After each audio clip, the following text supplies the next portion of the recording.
அனைவருக்கும் வணக்கம். தமிழகத்திலே வரலாறு காணாத வகையிலே கடன் சுமை அதிகரித்திருக்கிறது. நேற்றைய தினம் தலைநகர் டெல்லி சென்ற மாண்புமிகு நிதித்துறையினுடைய அமைச்சர் தமிழக அரசினுடைய கடன் சுமைகளுக்கு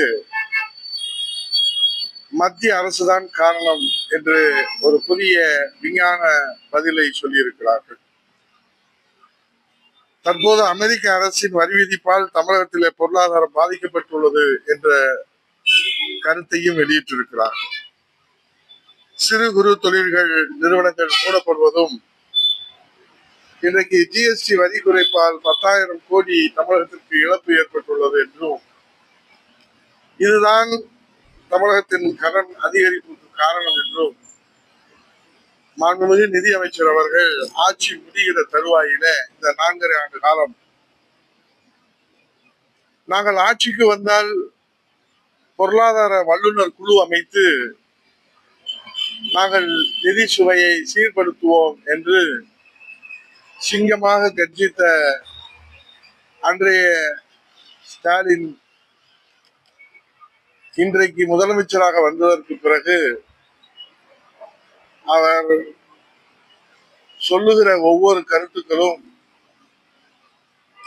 சிங்கத்தின் கர்ஜனையாக எதிர்கட்சியிலே சொன்னதையெல்லாம் இப்போது அம்பலம் ஏறி இருக்கிறது.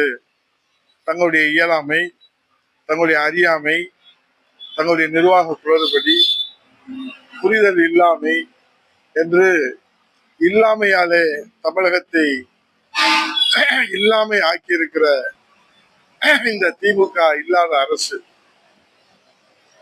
ஆக இன்றைக்கு அமெரிக்காவை பாருங்கள், ஜப்பானை பாருங்கள் என்று எப்போதும் பேசுவதை போல, சீனாவை பாருங்கள் என்று எப்போதும் பேசுவதை போல, உங்களுடைய நிர்வாக குளறுபடியினாலே ஒட்டுமொத்தமாக தமிழகம் கடன் சுமையில தத்தளித்து ஒவ்வொருவருக்கும் இன்றைக்கு கடன் சுமையை ஏற்றி இருப்பதுதான் இந்த அரசினுடைய சாதனை என்பதை மூடி மறைக்கின்ற வகையில, திசை திருப்புகின்ற வகையில, இந்த அரசினுடைய இயலாமையை மறைக்கின்ற வகையில, இந்த அரசுடைய நிர்வாக திறமையின்மையை மறைக்கின்ற வகையில, இந்த அரசினுடைய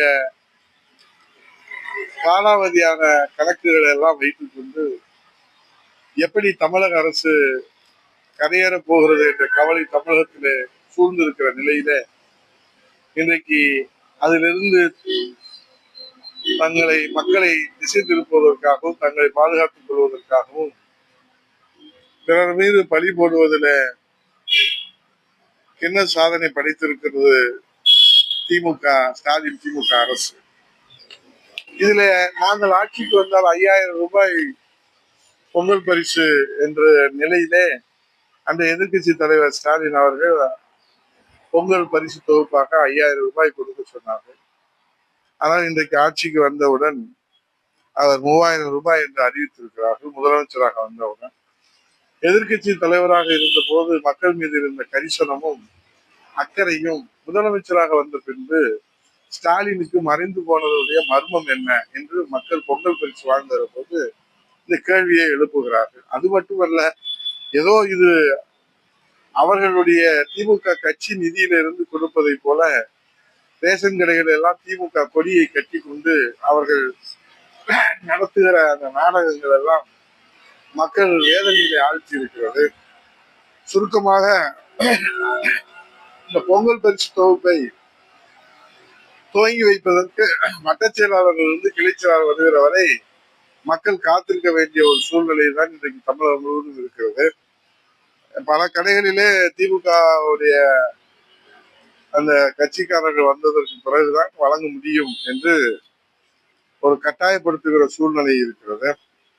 சுருக்கமாக உதயநிதி ஸ்டாலின் அவருடைய பாசையில சொல்ல வேண்டும் என்று சொன்னால், 5,000 ரூபாய் தருகிறேன் என்று பட்டை நாமத்தை போட்டு 3,000 ரூபாய் அறிவிப்பு வெளியிட்ட இந்த 3,000 கொடுப்பதற்கும் திமுக கட்சிக்காரர்களுடைய சொந்த நிதி போல நீங்கள் ஒரு நாடகத்தை நடத்துவது, இது ஒன்றும் உங்கள் அப்பன் வீட்டு பணம் அல்ல என்று உதயநிதி ஸ்டாலின் அவர்கள் சொன்னதையே அவர்களுக்கு நினைவு கூர்ந்து, இது மக்கள் வரி பணம், இது மக்கள் பணத்தை மக்களுக்கு கொடுப்பதற்கு எதற்கு இத்தனை ஆடம்பரமும் ஆரவாரமும் ஆர்ப்பாட்டமும், திமுக கொடி கட்டி திமுக வட்டச் செயலாளர் வந்துதான் வழங்க வேண்டும் என்பது இந்த மரபுகளை எல்லாம் இன்றைக்கு உடைத்தெறிகிற ஒரு நிலை இருக்கிறது. ஆகவே இதற்கெல்லாம் இந்த கடன் சுமையில தத்தளிக்கிற இந்த தமிழகத்தை மீட்டெடுப்பதற்கு புரட்சி தமிழர் எடப்பாடி தலைமையில நாம் மக்களாட்சிக்கு மகுடம் சூட்ட நாம் அனைவரும் உறுதி ஏற்க வேண்டும். இந்த தை திருநாள் பிறக்கின்ற இந்த நாளிலே நாம் அனைவரும் உறுதியேற்று வெற்றி வாகை சூட வேண்டும். புரட்சி தமிழர் எடப்பாடி தலைமையில மக்களாட்சி